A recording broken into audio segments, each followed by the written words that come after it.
नमस्कार ओडावासी आपण मन स्वागत करछि मोर ए चैनल कला चषमा भाई निहाती भाव में यार पूर्व दुईटा वीडियो रे आमे तो सकाळ उठिबारु राति सोइला जाय सब दिनचर्या बाकी सब जिन किछि किछि डिस्कशन करथिले आपण जाय कि पुणी से वीडियो दुईटा देखंतु आउ जदि किछि मते सिखै परबे निहाती भाव में कमेंट रे दियंतु लेखिके मु भी आपन किछि सिखिबे।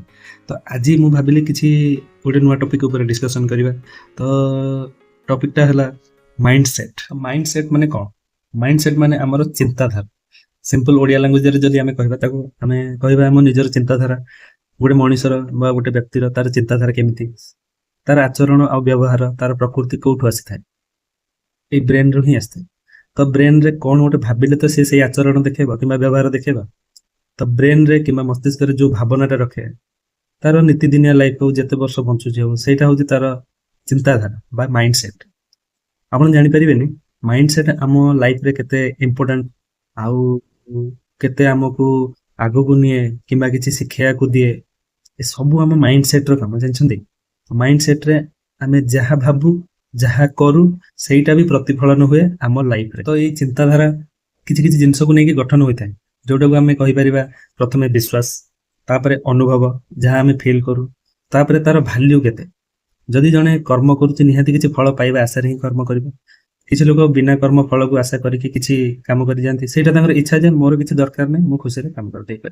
तो माइंडसेट रे कंपोनेंट तीनटा रहउछि कोथरे नै के माइंडसेट गठन होय। प्रथम विश्वास कोठी हमर निजर गोटे विश्वास रहिबा दरकार जे मु एया करि परिबि जे मु एमिति मो लाइफ को नै परिबि मु एमिति बंची परिबि एमिति सहाय्य करि परिबि मोर विश्वास अछि किछि करि परिबि। सेटा फल आसु न आसु किबा गोटे विश्वास रहिबा निहाती दरकार। जदि मु सेइ जिंस करूछि मते खुशी लागुछि किंबा क्रोध लागुछि किंबा न्यूट्रल लागुछि बा किछि मते खराब लागुनी कि भल लागुनी से सब हमें काहे के केवल अनुभव करि पारुचे बोली से चिंताधारा को हमें बुझी परिबा।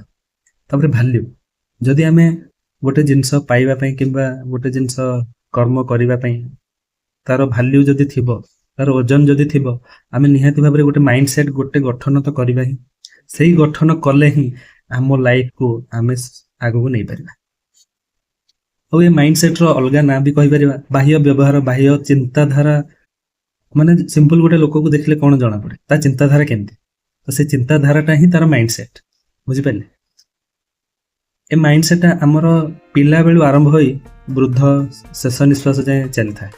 ए माइंडसेट हम पिला बेलु जड़ित केमती कहबी देखंतु गोटे स्कूल जाउथबा पिलाटा से कोन भाबे सी भाबुथिबो मो माइंडसेट रे आज अछि मु वर्तमान को जीव से भाबु नथिबो भी मु वर्तमान को केमिति जीव तार वर्तमान रे फोकस थिबा मु एबे गले खेलेबी मु एबे पढिबी मु एबे दुष्टामी करी।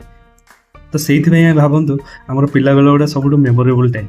मु प्रथम वीडियो रे भी कहितली जे आपण वर्तमान को देखंतु ना फ्यूचर ना पास्ट। तो वर्तमान रहिबे जदि आपण सब सॉल्यूशन मिल जिवो सेही वर्तमान समय को नै कि आपण सब बेले वर्तमान पर पुणिया गोटे वर्तमान आसीबो से वर्तमान हेई आपण बहुत इंपोर्टेंट हे दिबो लाइफ टा माने बहुत वैल्यूएबल बहुत अर्थ दिबो से लाइफ बुझी पारले। तो देखंतु स्टूडेंट रहला तार वर्तमान से रहला सेटा हला तार माइंडसेट मु आज एया करिवि एतिकी करी ना फ्यूचर बेसी अछि ना पास्ट बेसी सिखिबार अछि एबे वर्तमान एतिकी। तापर धरंतु गोटे जॉब करथुवा लोक गोटे सी कोन करबा सी भाबिबो मो जॉब टा को मु केते एन्जॉय करि पारि। जदि से न भाबुथबो ता माइंडसेट थिबो ए बहुत बर्डन आज गले बॉस पार्टी करबो बहुत लोड दे दोछि मु सोई पारने एटा हला ता माइंडसेट। से लोड थाउ जदि से भाबिबो जे लोड तो थिबो आज नले काली सरीबो पुणी मोर नेक्स्ट आ गोटे जॉब को मु दे जिबी नले ए जॉब रे मु बाकी जीवन कटे देबी। एटा सब ता माइंडसेट रे रहिबा दरकार जे मु केते करि पारि मते जदि रागुछंती मु सेटा केते नै पारुछि। सिंपल जिंस एठी भी आ गोटे कहबी माइंडसेट रे आपण केते ग्रहण करूछंती आ केते प्रतिफलन करूछंती। तो सिंपल जिंस रे कहले जदि गोटे जॉब धारी लोक बा चाकरी जने करूथबो ताले से जदि भाबियो जेमति 3 इडियट फिल्म रे कुछ नया सिखिबो किछि नुवा सिखिबे किछि नुवा एक्सपीरियंस नेबे एमति जदि भाबियो ताले से ता जॉब टा को एन्जॉय करि परिबो। तापरे आसंतु जार नाती नातुणी थिबे माने जेजेमा जेजेबापा एजेल लोक 50 प्लस 60 से माने कोन थिबो मु नाती नातुणी सहित टिके समय बिते କାହିଁକି ନା ଏତେ ଦିନ ଯାଏ ମୁଁ ଗଡ଼ି ଆସିଲି, ମୋର ଆଉ ଏବେ ଖଟିବାର ନାହିଁ। ମାଇଣ୍ଡ ସେଟ୍ରେ କ'ଣ ଥିବ, ମୋର ଗୋଟେ ନାତିଟେ ହଉ କିମ୍ବା ନାତୁଣୀଟେ ହଉ, ତା ସହିତ ମୁଁ ବାକି ଜୀବନ କଟେ। ଏମିତି ହେଇକି ସମସ୍ତଙ୍କର ମାଇଣ୍ଡ ସେଟ୍ ଥାଏ, ମୁଁ ଏବେ ବସିଲି, ମୁଁ ଏଇନା କରିବି।